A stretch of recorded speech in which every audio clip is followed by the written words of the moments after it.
Shalom, Raverim e Raverot, tudo bom? A gente está aqui para mais um comentário da Parashat. A galera estava perguntando quando é que ia ter, a gente acabou atrasando, mas em cima da hora a gente está mandando para vocês, acho que vai dar tempo para todo mundo assistir.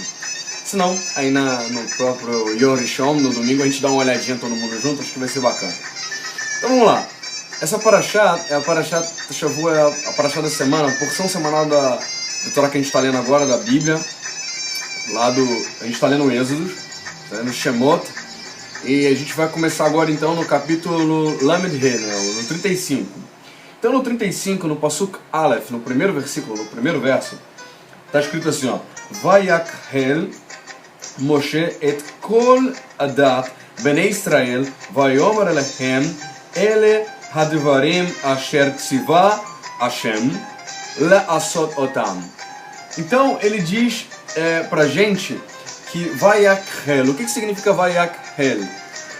Vayakhel vem da palavra Kehillah. Não sei se você já parou para perceber, mas Vayakhel significa, e ele vai, acho que vamos tentar portuguesar isso aí. Kehillah é o quê? Kehillah, no sentido de congregação, de comunidade, a gente usa muito para congregações, né? Kehillah, né? A gente fala, até mesmo no Tanakh tem algumas orações que falam Kehillat Hashem, né? A congregação do sagrado, do sagrado bendito seja ele. Então na verdade, Vayakhel, aqui no primeiro versículo do 35, Êxodo 35, está dizendo o seguinte, que ele vai Kehillah, gente, ele vai congregar. Então, congregou Moshe, né? Moshe ajuntou, congregou, uniu, et kol adat bnei Israel, toda a comunidade de Israel. E aqui, e aí diz depois, Vayomer Elechem, disse para eles, Adevarim, as palavras, Asher Tzivah, que ordenou o sagrado, La'asot otam, para que eles pudessem fazer. Vamos analisar esse primeiro versículo, que é o verso principal de toda essa porção, desde o capítulo 35 até o capítulo 38. Vayakhel, dessa parashá, dessa porção. Então, se a gente for ler esse aglomerado de informações do primeiro versículo, que ele, na verdade, a gente vê que a Bíblia ela tem o seguinte: quando ela começa um livro, quando ela começa uma porção da Torá, quando ela começa um pedaço, ele diz todo o cerne do porquê que está acontecendo aquilo ali. Então, vamos lá. A gente vai explicar um pouquinho por que nas parashot anteriores, na Terumah e Tetzaveh, a gente tem todas as mesmas porções de Vayakhel e Pekudei, que a gente vai ainda ler. Por que tem essa repetição? A Torá, o Tanakh, a Bíblia em si, o Pentateuco, eles não aglutinam informações que não sejam assim, que sejam absolutamente impertinentes. Tudo é pertinente. Tudo é importante para a gente aprender. Então, se a gente começar a olhar para esse ponto e falar o seguinte: eu posso aprender alguma coisa daqui, então quer dizer que falou alguma coisa lá nos primeiros capítulos que a gente já leu anteriormente, e que repete aqui, só que com uma diferença. Algo especial que é dito só nessa porção. A gente vai compreender isso daí. Mas antes de a gente compreender isso, talvez seja um outro vídeo, ou então talvez no áudio MP3, que a gente vai estar disponível para todo mundo baixar os MP3, que a gente já baixou. Os antigos a gente já separou eles bonitinho, colocou lá na nossa pasta no Dropbox, e aí o pessoal pode baixar. Então vai lá no nosso site, dá uma olhadinha, e lá tem todos os áudios anteriores, que tem umas aulas com mais tempo, com mais 1 hora, 40 minutos, 20 minutos, para vocês. O pessoal tava falando, pô, os vídeos são tão legais, por que são tão curtinhos? É porque o vídeo é feito realmente para ser curtinho. Se quiser ouvir um pouco mais, tem lá no MP3, lá na nossa página. Voltando, então o que acontece? Vamos analisar isso aqui? Vayakhel, então reuniu. Então vamos lá, reuniu Moshe Rabbeinu, né, Moisés, o nosso professor, toda a comunidade de Israel. Então primeiro ele reúne e diz que é uma comunidade já. Só que ela não estava reunida. Uma comunidade sem reunião, ela perde alguns pontos que são importantes para ela. Então vamos entender. Primeiro ele reuniu alguma coisa que já era comunidade. Comunidade em hebraico, ele se escreve assim: Ain, Dalet e com tet depois no final. Dat. E o que significa isso? Se a gente for analisar no paleo-hebraico, no antigo hebraico, se a gente for analisar o hebraico de verdade, são formados de 3 letras. O Ain, o Dalet e o Tet. Vamos lá? Vamos analisar? O Ain, ele significa o quê? Ah, tá, você vai falar, 70, beleza, tudo bem. Mas o que significa a palavra Ain? Olho? ok? Olho. Então a comunidade estava com o olho na frente. Dalet é o quê? Portão. Nos portões, nos seus limites, nas limitações. E o Tav, no paleo hebraico antigo, ele é uma marcação. Ele é tipo um xizinho de marcar alguma coisa. Né? Ele tem a ver com a Torá. A comunidade, muitas vezes, o olho nos seus portões, nas suas propriedades, pode ser que às vezes aconteça antes da Torá. A pessoa geralmente se preocupa consigo, com como a pessoa mesma pode praticar a Torá. Como é que eu posso praticar a Torá? Como é que eu posso marcar a Torá dentro da minha vida? Então as pessoas, geralmente, numa comunidade, ele faz isso inconscientemente. Por quê? Porque isso é uma maneira de proteger a si. Tá certo que eu tenho que me preocupar com todo.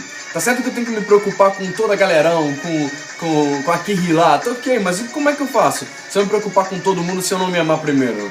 A Torá fala... As pessoas pensam que essa frase é de outras religiões, mas essa frase é da Torá. Né? Ve'ahavta lareha kamorha. Ame ao próximo como a si mesmo. Mas esse princípio seria vazio se eu não amasse a mim. Então ame ao próximo, sim, mas como a você. Por exemplo, se eu tiro alguma coisa de mim para dar para o outro, quer dizer que eu não me amo. Então eu estou tirando alguma coisa de mim, ou seja, eu não me amo para dar para o outro. Então se esse amor em mim não é aplicável, isso vai ser só uma ação de... Uma boa ação sem sentido, sem amor, vazia. Então primeiro eu tenho que me amar, conhecer o que é a Torá, o que é o Tanar, o que a Bíblia diz que eu... Como é que a Bíblia diz que eu tenho que me amar? Quando eu compreender isso, quando eu conseguir aplicar esse amor em mim, aí sim eu aplico no outro. Beleza, então isso é comunidade. Ok, beleza. Como é que eu posso harmonizar essa comunidade que está separada? Em primeiro lugar, com que essas 3 letras que se escreve comunidade, também se escreve uma outra palavra em hebraico. Se a gente muda a ordem, vamos mudar a ordem? Tira o olho na frente. O olho está na frente de tudo, antes mesmo da Torá. Então vamos mudar um pouquinho isso. Da'at. O que acontece quando eu troco as letras e coloco Da'at? O Dalet é o portão, né? As portas estão primeiro, ou seja, a porta é fora do limite. Está entre a minha casa, entre o meu eu e o próximo. Quando eu coloco os portões, o Dalet na frente, do Da'at, Da'at se escreve, vamos lá, Da'at, Dalet, Ein, Tav.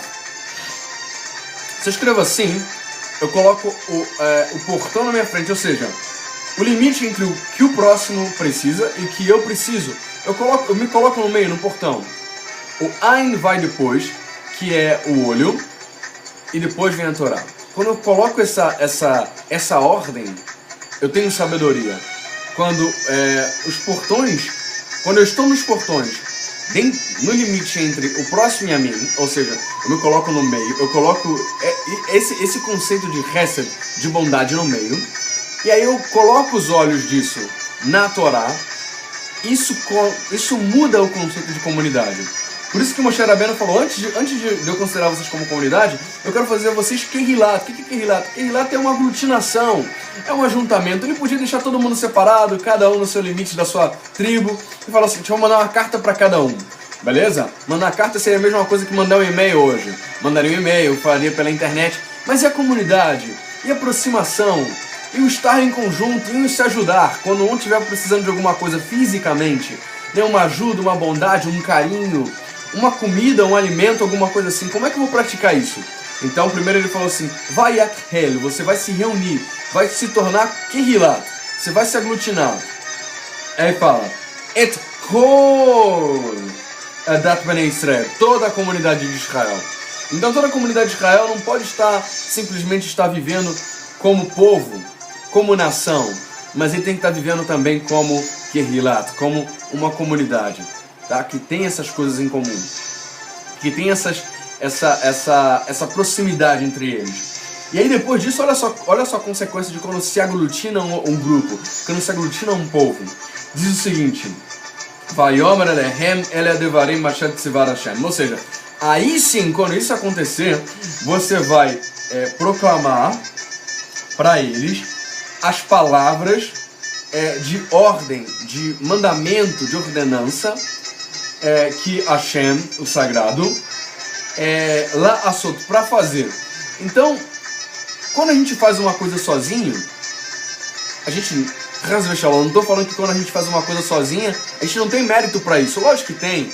cada pessoa tem seu esforço pessoal. Nós devemos fazer o que a gente tem que fazer.